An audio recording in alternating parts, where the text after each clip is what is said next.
Arsenal lose to Liverpool, and I am once again questioning the mentality of both Mikel Arteta and this Arsenal side. Hey guys, welcome to the channel, welcome to another video. Today's video is going to centre around looking at Arsenal Football Club. 6 points from a possible 9 to kick off the season, only 1 goal conceded, but that goal was significant considering it came on Sunday in the 1-0 defeat to potential title rivals Liverpool. There's been a couple of interesting performances to say the least. They've managed to get their star striker up and running already this season, but has the mentality changed at Arsenal at all? Does anybody feel like this is going to be their year? Has anything changed to make us think that they can finally cross that finishing line from being contenders to winners?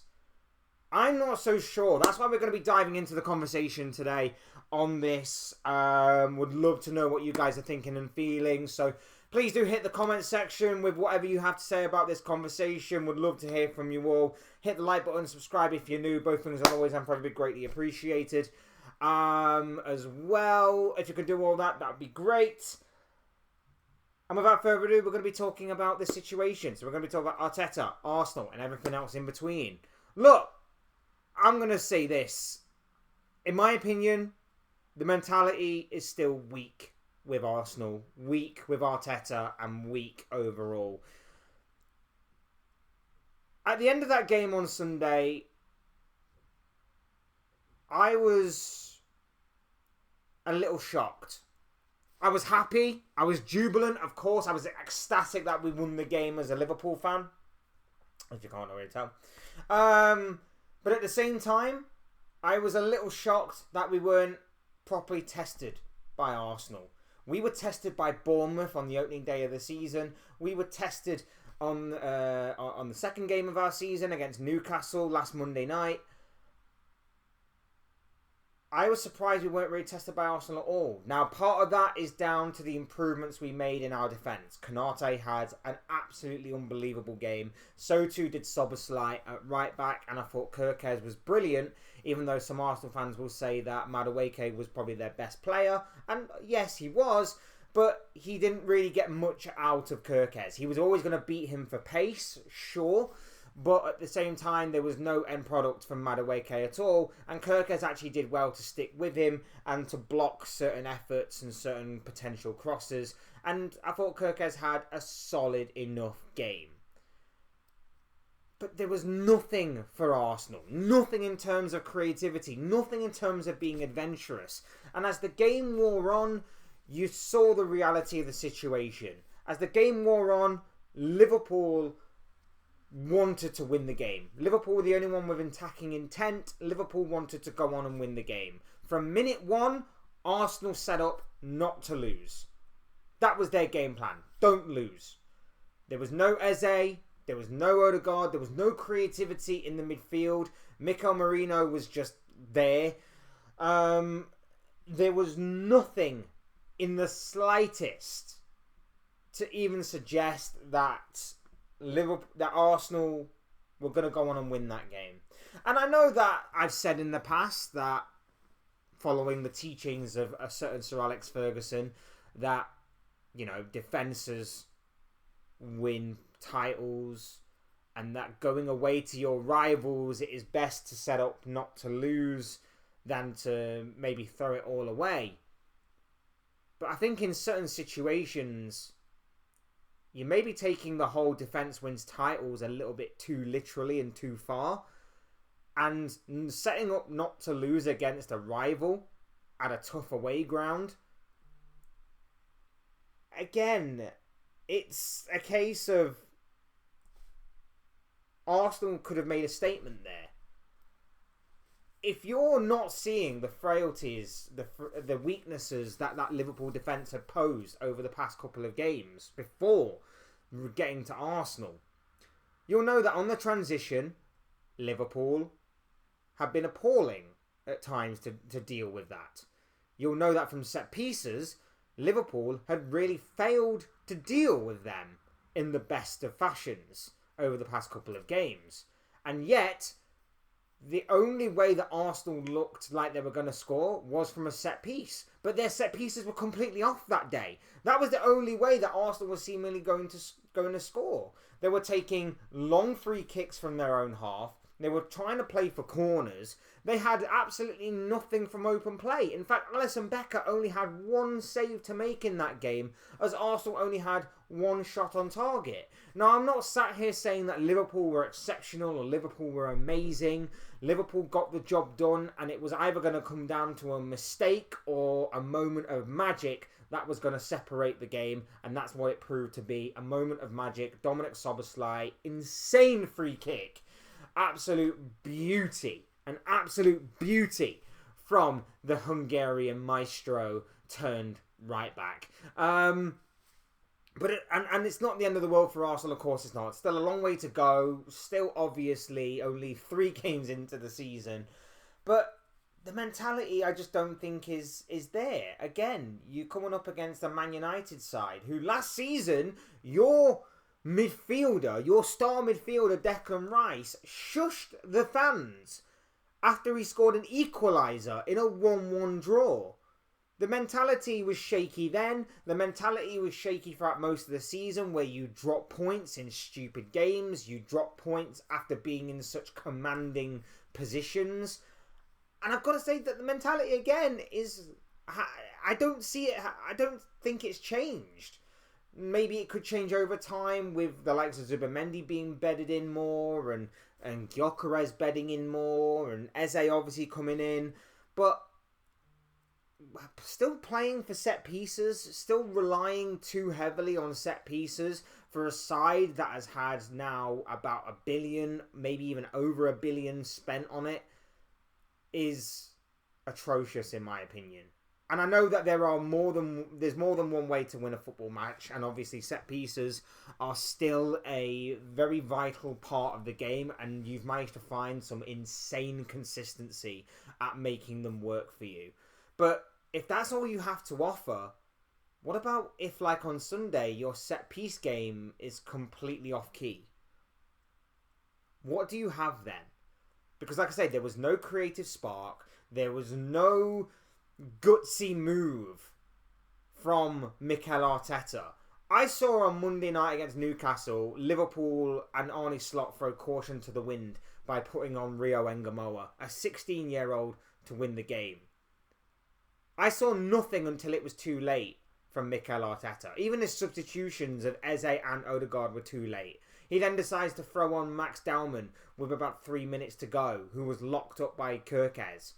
Like, there was absolutely nothing from Arteta in terms of changing the game, being proactive rather than reactive. There was nothing from him that said, I'm going to try and win this here.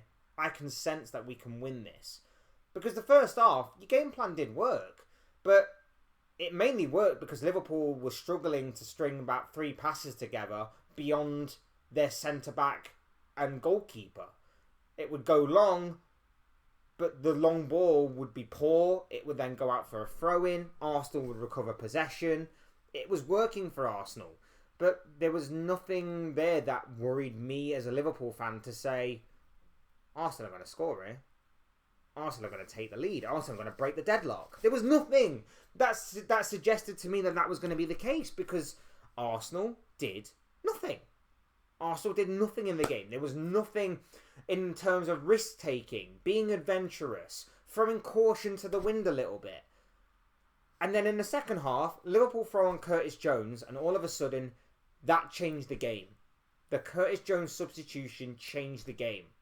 It allowed Liverpool to have a bit more freedom and a bit more creativity in midfield, a bit more innovation in there in terms of the movement, the fluidity. It allowed Florian Wirtz to take up more advanced positions, which made him even more effective. And we were finding Salah a bit more. And if Salah's first touch and his ball control and his passing had been much better, he had an absolute shocking game, Liverpool could have got more than just the one goal. As it was, we relied on a moment from Dominic Szoboszlai. You rely on those moments. Arsenal did it last year against Real Madrid in the Champions League. 2 Declan Rice free kicks. Just saying. Again, I'm not having a go. I'm just saying that we all rely on those moments from time to time. It happens. It happens. But for me, there was only one team on Sunday that wanted to win that game, and that was Liverpool. And I saw the same sort of performance, and I expected the same kind of performance from Arsenal after seeing them win against Man United. Against a better attacking outfit than Man United, I believe Arsenal would have lost that game on the opening day of the season had they been playing a better, more efficient, well-oiled machine going forward. If Liverpool had had some of them chances against Arsenal that Man United managed to create, Liverpool would have had a field day in front of goal. But they didn't. And Man United didn't make Arsenal pay. And I know, again, you can say it's away from home, it's another tough ground, it's another ground that Arsenal don't exactly have the best of forms going in. But this is a side that has had 5 years, 6 years being spent on it by Mikel Arteta. This is a side that has had a lot of money be pumped into it.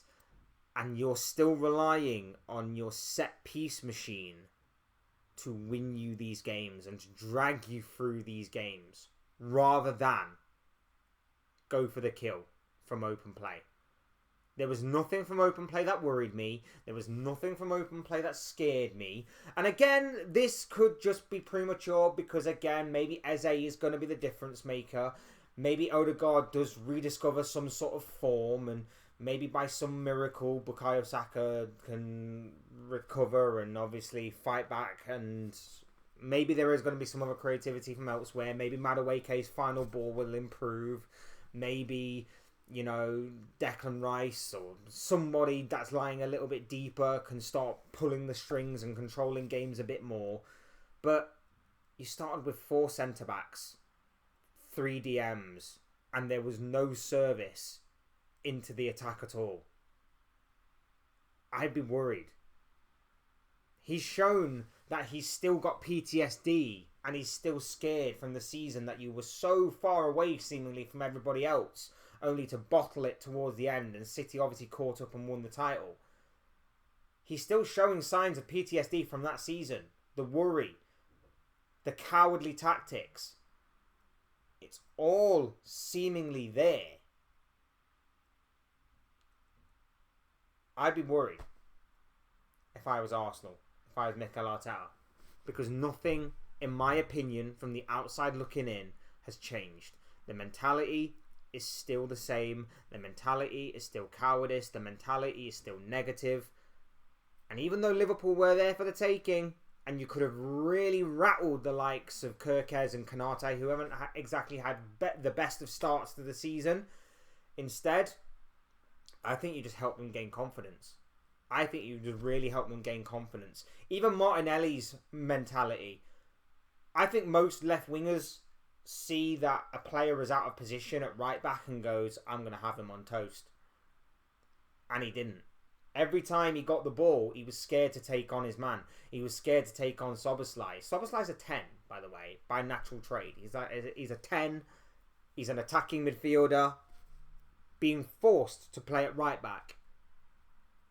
And he absolutely tucked up Martinelli nice and tight, nice and snug in his back pocket. Something I think is wrong with Arsenal, Mikel Arteta. And like I say, I've kind of been on this kind of side that maybe Arsenal should look further afield for a new manager than him. I'm still under that impression. There are no excuses this season. There are no excuses. If Arsenal had the same kind of high levels and expectations that they had for other or have for other teams that they have for their own team, we'd see the reality come to fruition. And the reality is, Mikel Arteta, I don't think is good enough to get them across the finish line. I still think there is a mental challenge there. There is some sort of mental block there for Arsenal, that the mentality is just not to the level to get them across that finish line. Those are just my thoughts, comments, opinions, and predictions, of course. But let me know what you guys are thinking and feeling. What did you make of Sunday's game? Again, not the worst performance and not the end of the world from Arsenal. It wasn't exactly elite from Liverpool either.